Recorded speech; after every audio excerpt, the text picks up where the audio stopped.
তো hello' friends, কি খবৰ তোমালোকৰ? আশা কৰিছোঁ সকলোৱে ভালে আছা।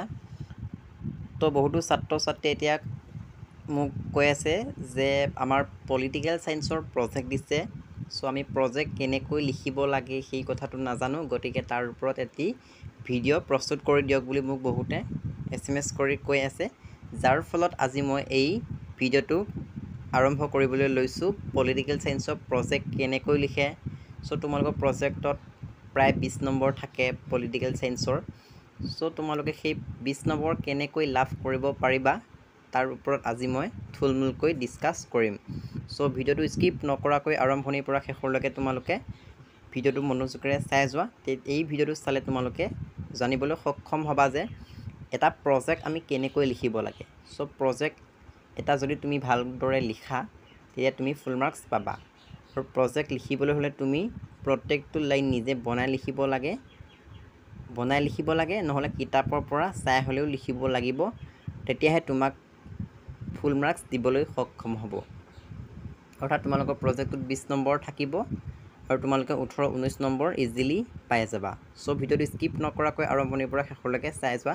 চ' পলিটিকেল ছায়েন্সৰ প্ৰজেক্টৰ ওপৰত মই আগতে এটা ভিডিঅ' প্ৰস্তুত কৰিছিলোঁ, সেই ভিডিঅ'টো বহুতো ছাত্ৰ ছাত্ৰীয়ে চাইছে। যদিহে তোমালোকে চোৱা নাই, মই ডেছক্ৰিপশ্যনত লিংকটো দি দিম, সেই ভিডিঅ'টো চাই ল'বা। অৰ্থাৎ প্ৰতিটো প্ৰজেক্ট লিখিলে আমি কিছুমান আৰম্ভণি দিব লাগে বা কাৰণ দিব লাগে বা কিছুমান বিশ্লেষণ দিব লাগে বা কিছুমান অৰ্থ লিখিব লাগে বা কিছুমান সামৰণি আমি লিখিব লাগে। গতিকে সেই ভিডিঅ'টো চালে তোমালোকৰ এটা আইডিয়া হ'ব যে প্ৰজেক্ট আমি কেনেকৈ লিখিব লাগে, কি কি টপিক দিব লাগে, কোনবোৰ টপিক দিলে ভাল হ'ব, কোনবোৰ টপিক দিলে বেয়া হ'ব, সেই কথাটো তোমালোকে ভালদৰে বুজি পাবা যদিহে সেই ভিডিঅ'টো চোৱা। গতিকে তোমালোকে সেই ভিডিঅ'টো এবাৰ চাই ল'বা।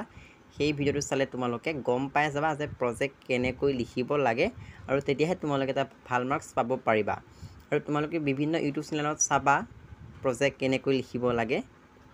চ' যিমান পাৰা আগৰ ভিডিঅ'টো এবাৰ পলিটিকেল ছায়েন্সৰ চাই ল'বা। চ' আগতে আমি বিশ্বায়নৰ ওপৰত এটি ভিডিঅ' আগবঢ়াইছিলোঁ, অৰ্থাৎ বিশ্বায়নৰ ওপৰত পৰীক্ষাত লিখিবলৈ দিয়ে। যদিহে তোমালোকক বিশ্বায়নৰ ওপৰত লিখিবলৈ দিয়ে এইবাৰ, তেনেহ'লে সেই বিশ্বায়নৰ মই যিটো ভিডিঅ' প্ৰস্তুত কৰিছিলোঁ সেই ভিডিঅ'টো যদি তোমালোকে ভালদৰে চিনি পোৱা আখৰখিনি, তাৰ পৰা তোমালোকে লিখিব পাৰিবা। চ' আজি মই ডিছকাছ কৰিম থুলমূলকৈ যে নিৰাপত্তাৰ বিষয়ে যদি তোমালোকক এটা টপিক লিখিব দিয়ে, অৰ্থাৎ প্ৰজেক্ট লিখিবলৈ দিয়ে, তেতিয়াহ'লে তোমালোকে সেই নিৰাপত্তাৰ বিষয়ে কেনেকৈ টপিক অৰ্থাৎ প্ৰজেক্টটো লিখিবা।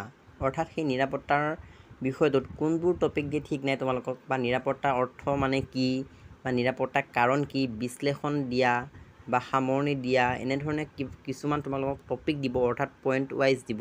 সেই পইণ্টবোৰ তোমালোকে থুলমূলকৈ বিশ্লেষণ কৰিব লাগে। প্ৰায় তোমালোকে 7 পেজ বা 10 পেজমান লিখিবই লাগে। যেতিয়া আমাৰ দিনত আছিলে তেতিয়া আমি বহুত লিখিছিলোঁ। চ' তোমালোকে যিমান পাৰা বেছিকৈ লিখিবলৈ চেষ্টা কৰিবা, যিমান পাৰা বনাই লিখিবা, আৰু যিমান পাৰা এই কিতাপৰ পৰা লিখিবা। যিমানবোৰ তোমালোকৰ পলিটিকেল ছায়েন্সৰ প্ৰজেক্ট অৰ্থাৎ টপিক আছে, সেই সকলোবোৰ টপিক তোমালোকৰ পলিটিকেল ছায়েন্সৰ কিতাপৰ পৰাই দিব। অৰ্থাৎ আঘাত নিৰাময়ৰ ওপৰত দিব পাৰে, বিশ্বায়নৰ ওপৰত দিব পাৰে, সেইবোৰ আমাৰ কিতাপত আছেই, আৰু নিৰাপত্তাৰ বিষয়ে দিব পাৰে। চ' আজি মই ডিছকাছ কৰিম। চ' নিৰাপত্তাৰ বিষয়ে টপিক আহিলে তোমালোকে কেনেকৈ লিখিবা, অৰ্থাৎ থুলমূলকৈ আজি মই ডিছকাছ কৰিম। গতিকে ভিডিঅ'টো আৰম্ভণিৰ পৰা শেষলৈকে চাই যোৱা। চ' এইটো হৈছে তোমালোকৰ পলিটিকেল ছায়েন্সৰ সাম্প্ৰতিক বিশ্বত নিৰাপত্তা এই চেপ্টাৰটো। চ' তোমালোকে সেই টপিকটোত দিব পাৰে যে নিৰাপত্তা অৰ্থৰ বিষয়ে লিখা, অৰ্থাৎ নিৰাপত্তাৰ অৰ্থ। অৰ্থাৎ আমি জানিব লাগিব যে নিৰাপত্তা মানে কি। চ' তোমালোকে যদি কিতাপখন ভালদৰে পঢ়া, ইয়াতে ধুনীয়াকৈ পাবা। অৰ্থাৎ তোমালোকৰ টপিকটোত দিব পাৰে যে নিৰাপত্তা অৰ্থৰ বিষয়ে লিখা। প্ৰথম সেইখিনি দিব, নিৰাপত্তা অৰ্থ মানে কি। চ' এনেকৈ দিলে তোমালোকে কি লিখিব লাগিব, এই নিৰাপত্তা বুলি ক'লে এইখিনিৰ পৰা তোমালোকে একেবাৰে যি প্ৰয়োজন হয় এইডোখৰ দেখিছা, এইডোখৰৰ পৰা মানে এই প্ৰথমৰ পৰা এইডোখৰলৈ লিখিব লাগিব। অৰ্থাৎ নিৰাপত্তা মানে কি তোমালোকে যদি বনাই লিখিব পাৰা বনাই লিখিবা, আৰু যদিহে বনাই লিখিব নোৱাৰা কিতাপত ধুনীয়াকৈ দিয়াই আছে এইখিনি, যে নিৰাপত্তা বুলি ক'লে সাধাৰণতে ভাবুকি বা বিপৰ্যয়ক প্ৰতিহত কৰাৰ বাবে গ্ৰহণ কৰা সুৰক্ষা ব্যৱস্থাক বুজায়, সেইখিনি লিখিবা। তাৰপিছত লিখিবা মানৱ জীৱনৰ প্ৰতিটো পদক্ষেপত বা ৰাষ্ট্ৰ এখনৰ প্ৰতিটো ক্ষণত কিবা নহয় কিবা ভাবুকি বা বিপৰ্যয়ৰ সন্মুখীন হ'বলগীয়া হয়। ইয়াৰ বাবে সকলোকে প্ৰয়োজন হয় সুৰক্ষা বা নিৰাপত্তা। আমি ঘৰৰ পৰা বাহিৰ হোৱাৰ লগে লগে নিৰাপত্তাহীনতাত ভুগিব লাগে। একেদৰে সমগ্ৰ পৃথিৱীখনে বা প্ৰতিখন ৰাষ্ট্ৰই বৰ্তমান কিবা নহয় কিবা ভাবুকিৰ সন্মুখীন হ'বলগীয়া হৈছে। চ' নিৰাপত্তা অৰ্থটো ইয়াতে আছে। অৰ্থাৎ নিৰাপত্তা মানে কি?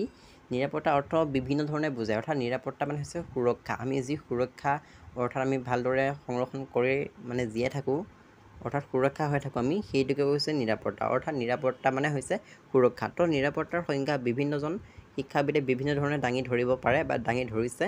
চ' নিৰাপত্তা বুলি ক'লে সাধাৰণতে আমি কি?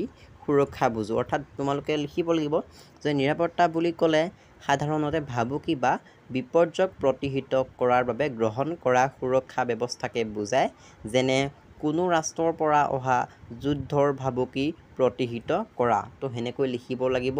চ' নিৰাপত্তা অৰ্থত তোমালোকক সেই টপিকটো লিখিবলৈ দিব আৰু তোমালোকে এই প্ৰথমৰ পৰা তোমালোকে এইডোখৰলৈ লিখিব লাগিব। নিৰাপত্তাৰ প্ৰয়োজন হৈছে। চ' তোমালোকে এইখিনিৰ পৰা নিৰাপত্তা অৰ্থ টপিকটোত লিখিবা, তেতিয়া তোমালোকৰ এই নিৰাপত্তা অৰ্থৰ সেই আনচাৰখিনি লিখা হৈ যাব। অৰ্থাৎ সেই টপিকটো তোমালোকৰ লিখা হৈ যাব। তাৰপিছত তোমালোকক দিব পাৰে যে নিৰাপত্তাৰ কেই ধৰণৰ বা নিৰাপত্তাৰ প্ৰকাৰ কেইটা লিখা, এনেধৰণৰ টপিক দিব পাৰে। যদিহে সেই ধৰণৰ টপিক দিয়ে, তো তোমালোকে লিখিব লাগিব যে নিৰাপত্তাৰ দিশ দুই ধৰণত ভগাব পাৰি, যেনে পৰম্পৰাগত নিৰাপত্তা আৰু অপৰম্পৰাগত নিৰাপত্তা। চ' নিৰাপত্তাৰ প্ৰকাৰ দুটা ভাগত ভগাব পাৰি। এটা হৈছে পৰম্পৰাগত নিৰাপত্তা আৰু আনটো হৈছে অপৰম্পৰাগত নিৰাপত্তা বা অপৰম্পৰাগত নিৰাপত্তাটোক মানৱীয় নিৰাপত্তা বুলি কোৱা হয়। তো নিশ্চয় তোমালোকে বুজি পাইছা পৰম্পৰাগত নিৰাপত্তা আৰু অপৰম্পৰাগত নিৰাপত্তা। তো ধুনীয়াকৈ কিতাপত দিয়া আছে ইয়াৰ বিষয়ে। চ' মই থুলমূলকৈ ক'ব বিচাৰিছোঁ, পৰম্পৰাগত নিৰাপত্তাটো তোমালোকে এক্সপ্লেইন কৰিব লাগিব। ইয়াত ধুনীয়াকৈ দিয়া আছে পৰম্পৰাগত নিৰাপত্তা। তো পৰম্পৰাগত নিৰাপত্তাটো তোমালোকে এক্সপ্লেইন কৰিব লাগিব। ইয়াত ধুনীয়াকৈ দিয়া আছে যে পৰম্পৰাগত নিৰাপত্তাৰ দিশ দুটা, ইয়াৰে এটা হ'ল বহিঃ নিৰাপত্তা আৰু পৰম্পৰাগত নিৰাপত্তাৰ আকৌ দুটা ভাগ আছে। চ' মই প্ৰথমতে ক'ব বিচাৰিছোঁ পৰম্পৰাগত নিৰাপত্তা মানে কি ক'ব বিচাৰিছোঁ। চ' পৰম্পৰাগত নিৰাপত্তাৰ ধাৰণাটো যুদ্ধ, সামৰিক বাহিনী, ক্ষমতাৰ ভাৰসাম্য, আক্ৰমণৰ ভাবুকি আদিৰ লগত জড়িত হৈ থাকে।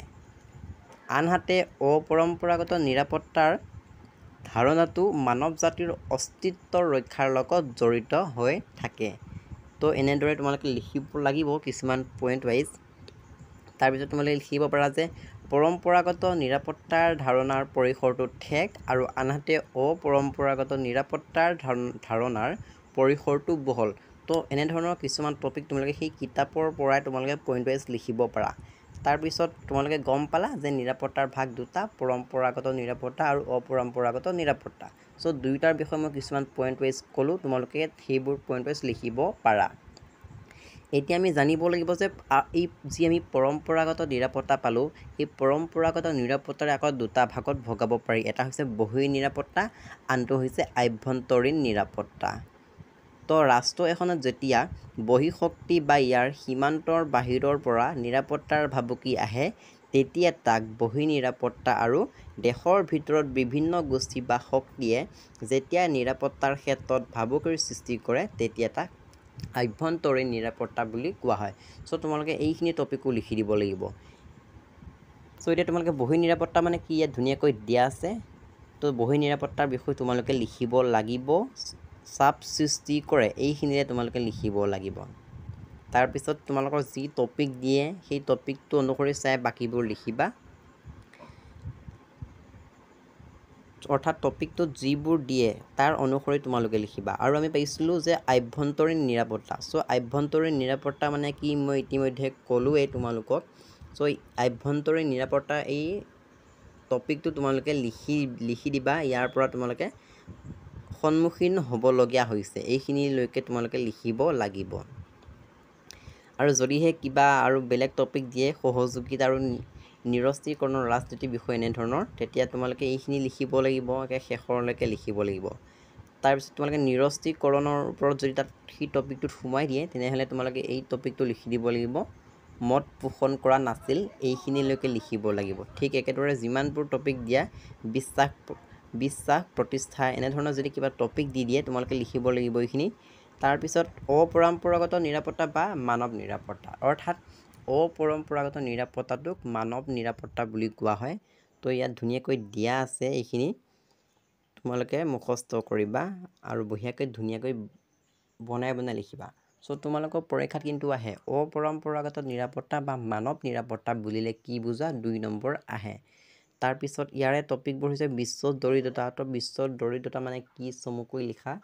এই টপিকটোৰ ওপৰতো তোমালোকক দিব পাৰে প্ৰজেক্ট বা পৰীক্ষাত বিশ্ব দৰিদ্ৰতা মানে কি চমুকৈ লিখা এনেধৰণৰ দিব। চ' বিশ্ব দৰিদ্ৰতাৰ ওপৰত যদি আহে তোমালোকে ইয়াৰ পৰা লিখিব পাৰিবা, ধুনীয়াকৈ দিয়া আছে বিশ্ব দৰিদ্ৰতা। আৰু বিশ্ব দৰিদ্ৰতাৰ বিষয়ে চমুকৈ লিখা। এই প্ৰশ্নটো পৰীক্ষাত আহে, ফাইনেল পৰীক্ষাটো তোমালোকৰ টেষ্ট পৰীক্ষাত আহিব। তাৰপিছত মানৱ নিৰাপত্তা আৰু স্বাস্থ্য, ইয়াৰ ওপৰতো যদি আহি যায় অৰ্থাৎ সেই টপিকটোত যদি দি দিয়ে তোমালোকে ইয়াৰ পৰা লিখিব পাৰিবা। আৰু এই টপিকটো আহি যায় ফাইনেল পৰীক্ষাত যে মানৱ নিৰাপত্তা আৰু স্বাস্থ্যৰ মাজত সম্পৰ্ক লিখা। তো এই ধুনীয়াকৈ দিয়া আছে, মুখস্থ কৰি ল'বা ইয়াৰ পৰা। তাৰপিছত মানৱ নিৰাপত্তা আৰু শিক্ষাৰ ওপৰতো আহি যায়, যদি সেই টপিকটো দি দিয়ে ইয়াৰ পৰা তোমালোকে ধুনীয়াকৈ পইণ্ট ৱাইজ আছে লিখিব পাৰিবা। চ' মানৱ অধিকাৰ আৰু প্ৰব্ৰজন, অৰ্থাৎ মানৱ অধিকাৰ আৰু নিৰাপত্তাৰ ওপৰত পাৰ্থক্য আহিব পাৰে। যদি সেই পাৰ্থক্যটো দি দিয়ে টপিকটোত তেনেহ'লে তোমালোকে ইয়াৰ পৰা লিখিব পাৰিবা। আৰু প্ৰব্ৰজন আৰু নিৰাপত্তাত ইয়াত ধুনীয়াকৈ দিয়া আছে, ইয়াৰ পৰাও লিখিব পাৰিবা যদিহে সেই টপিকটোত দি দিয়ে। তাৰপিছত প্ৰব্ৰজনকাৰী আৰু শৰণাৰ্থী, এই পাৰ্থক্যটো তোমালোকৰ পৰীক্ষাত আহে। চ' তোমালোকে এই পাৰ্থক্যটো মুখস্থ কৰিব লাগিব। চ' এইখিনি আছিলে টপিক। চ' যদিহে তোমালোকৰ নিৰাপত্তাৰ ওপৰত টপিক লিখিবলৈ দিয়ে চ' তোমালোকে ইয়াৰ পৰা লিখিব পাৰিবা। আৰু যিমানবোৰ টপিক সোমোৱাই দিয়ে সেই টপিকবোৰ কিতাপত চাবা আছেনে নাই, যদিহে আছে ধুনীয়াকৈ লিখিবা। আৰু যদিহে সেই টপিকবোৰ নাই তোমালোকে গুগলত চাৰ্চ কৰি চাবা, নহ'লে ইউটিউবত চাৰ্চ কৰি চাবা। অকণমান হ'লেও তোমালোকে নলেজ পাবা। সেই নলেজখিনি তোমালোকে সেই কপিত সোমোৱাই দিবা আৰু যিমান পাৰা নিজে অকণমান বনাই লিখিবলৈ চেষ্টা কৰিবা। চ' এনেকৈ তোমালোকে বনাই নিজে এটা প্ৰজেক্ট তৈয়াৰ কৰিব পাৰিবা আৰু সেই প্ৰজেক্টটো তোমালোকে কলেজত জমা দিবা, তোমালোকে ফুল মাৰ্কছ পাবলৈ সক্ষম হ'বা। চ' প্ৰজেক্ট কেনেকৈ লিখিব লাগে মই এটা থুলমূল আভাস তোমালোকক দি দিলোঁ। যদিহে তোমালোকে এই প্ৰজেক্টটো তোমালোকৰ কলেজত দিছে তেনেহ'লে তোমালোকে এই প্ৰজেক্টটো এনেধৰণে লিখিবা। আৰম্ভণি লিখিবা, যদি কাৰণ দিছে কিবা কাৰণ লিখিবা, যদি বিশ্লেষণৰ ওপৰত দিব দিছে বিশ্লেষণ দিবা। যিবোৰ দিছে সেই টপিকবোৰ সকলোবোৰ সোমোৱাই দি এটা অকণমান বহলাই অৰ্থাৎ বিশ্লেষণ কৰি এটা প্ৰজেক্ট তৈয়াৰ কৰিবা আৰু শেষত এটা সামৰণি দিবা। তো সামৰণি কেনেকৈ লিখিব লাগে মোৰ ভিডিঅ'টো চাই ল'বা, আগৰ ভিডিঅ'টো। সেই ভিডিঅ'টোত সামৰণিটো মই কেনেকৈ লিখিছোঁ বা কেনেকৈ লিখিব লাগে তোমালোকে গম পাবা। আৰু আৰম্ভণি সামৰণি কেনেকৈ লিখিব লাগে সেইখিনি আমি দিবই লাগিব। প্ৰতিটো প্ৰজেক্টতে আৰম্ভণি আৰু সামৰণি বা বিশ্লেষণ থাকেই। গতিকে এনেধৰণৰ যদি তোমালোকে প্ৰজেক্ট তৈয়াৰ কৰা তোমালোকে এটা ফুল মাৰ্কছ পাব পাৰিবা। চ' যিমান পাৰা ভিডিঅ'টো শ্বেয়াৰ কৰিবলৈ নাপাহৰিবা। যদিহে চেনেলটো প্ৰথমবাৰৰ বাবে ভিজিট কৰিছা চেনেলটো ছাবস্ক্ৰাইব কৰি দিবা। আৰু এনেধৰণৰ ভিডিঅ' প্ৰতিটো সময়ত লাভ কৰিবলৈ ভিডিঅ'টো এটা লাইক কৰি দিবা। আজিলৈ ইমানেই, ধন্যবাদ।